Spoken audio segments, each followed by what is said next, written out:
Hello, good evening, and happy holidays. So, this evening we are going to briefly discuss uh, IMRAD. So, IMRAD stands for Introduction, Method. You can also include design in method, results, and discussion. So, basically, the fundamental concept or idea behind IMRAD is that it is another form of presenting your research. I am also going to utilize Tagalog in this live stream in order to reach more um, audiences, specifically the lower levels, not necessarily because these students are very bright and very um, um, good in conducting research because at an early level in their um, basic education they are already taught how to conduct comprehensive research, specifically in what we call the senior or the junior and the senior high school, which is grade 11 and grade 12. Now, um, ang IMRAD is a type of research. An IMRAD is a research, but it is another type of format or presenting your research. So if you are used in the format that wherein you write 5 chapters, that's what we call the full research. Yun yung ginagawa ninyong chapter 1 to chapter 5, from the problem and its background, which is chapter 1 up to chapter 5, which is the summary of findings, conclusion, and recommendation. Yun ang full research. So usually, you will be needing uh, a longer period of time in order to come up with a result kapag full research. But when you do IMRAD, you have another format that you are going to use which is shorter than the full research. So, paanong shorter?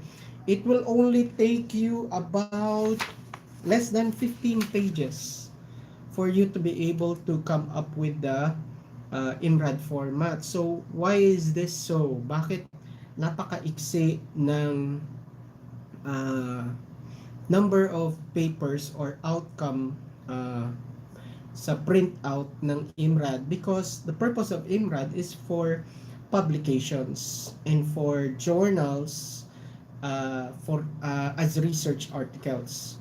So usually they conduct this in order to be able to submit the outline and content of your research in a specific format that is required by the journal. So halimbawa, ang kailangan ng journal, hindi naman nila pwedeng i-publish yung ganyang kakapal ninyong research from chapters 1 to chapter 5 sa journal na ganito lang kaliit.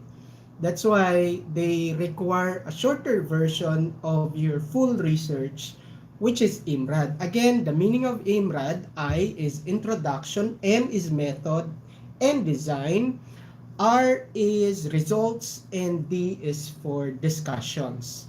I already have a matrix outline for the descriptions of IMRAD, ano-ano yung mga laman ng bawat part.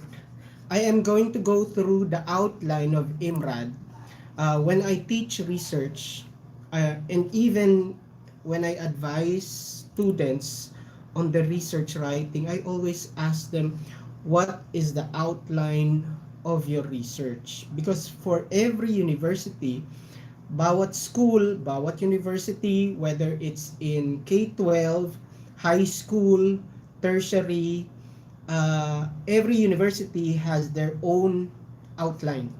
So, some universities have the same outline, but there are times that another university would differ their in terms of their outline with another university. That's why you have to be familiar with your outline ng research. So ano yung outline ng research? Ito yung laman ng research ninyo. Halimbawa, chapters 1 to 5. Chapter 1, the title of the chapter is the problem in its background, and within that chapter you have the introduction, background of the study, significance of the study, and so on and so forth. So basically, this is your map and guide in writing the different parts of your research. So obviously, when you do the IMRaD, mas maiksi lang siya kasi kukunti lang yung parts niya. That's why it will only take you about 15 pages to when you finish writing your IMRaD format research. So saan ginagamit ang saang level ginagamit ang IMRaD? I have not yet seen junior and senior high school students submit IMRaD except when they do their research matrix, which is different from the IMRaD. It's just a table of the contents on your plan for the research, while in IMRaD you will really actually do the different parts. Okay, so again, going back to the question, usually this is done when you are planning to publish a research, or you have already conducted a full research and then you're going to convert it into the IMRaD format because you are planning to publish your research. So pwede siyang i-convert halimbawa yung full research niyo chapters 1 to 5, and then you want to publish it in a journal whether local or foreign.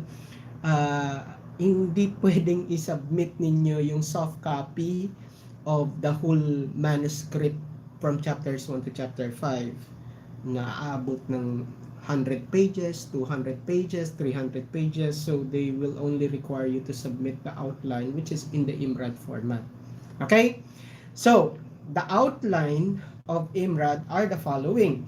So basically, you start with the title. If you are working on a quantitative research. Okay? So,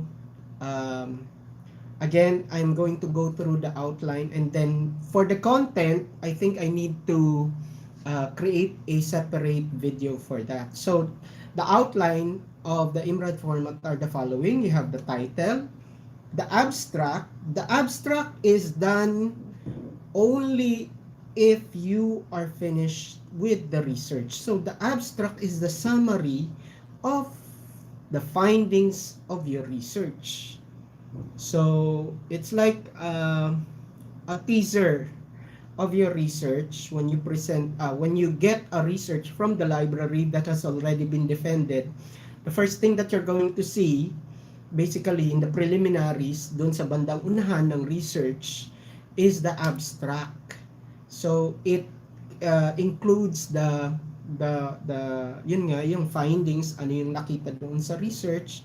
So it means it is already done, it is already defended, it is already finished, they already have the findings. That's why when students create a research or write a research and then they start with the abstract, obviously mahalata kayo kagad kasi paano kayo nagkaroon ng abstract kaagad?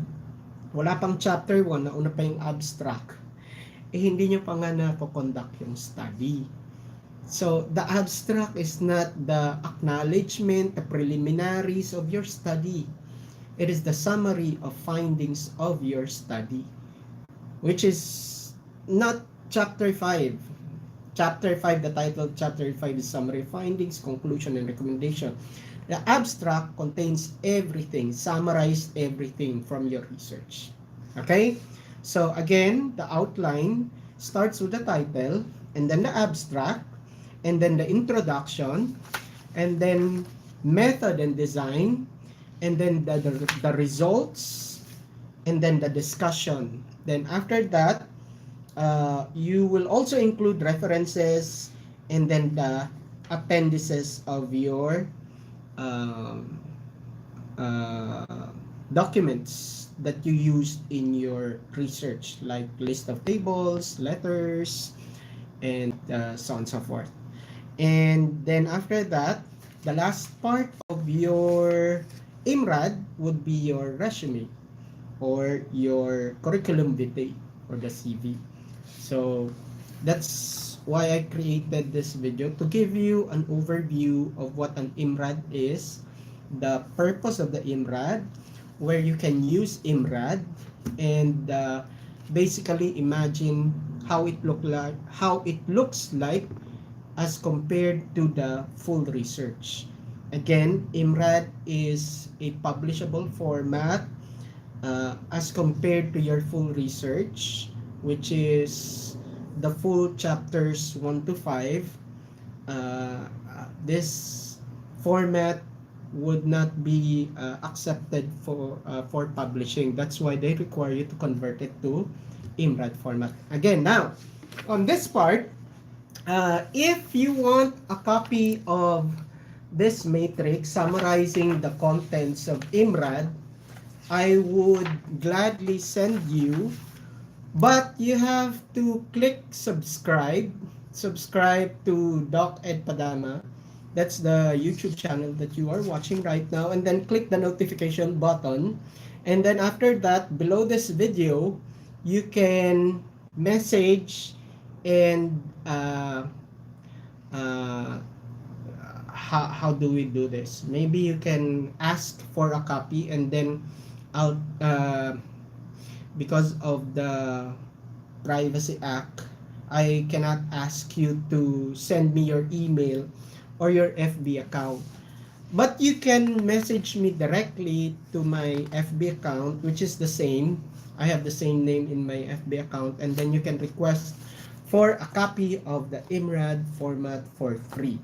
Okay? But again, please subscribe, click the subscribe button, and click the notification button in this channel. Okay? So, again, thank you and happy holidays. Bye.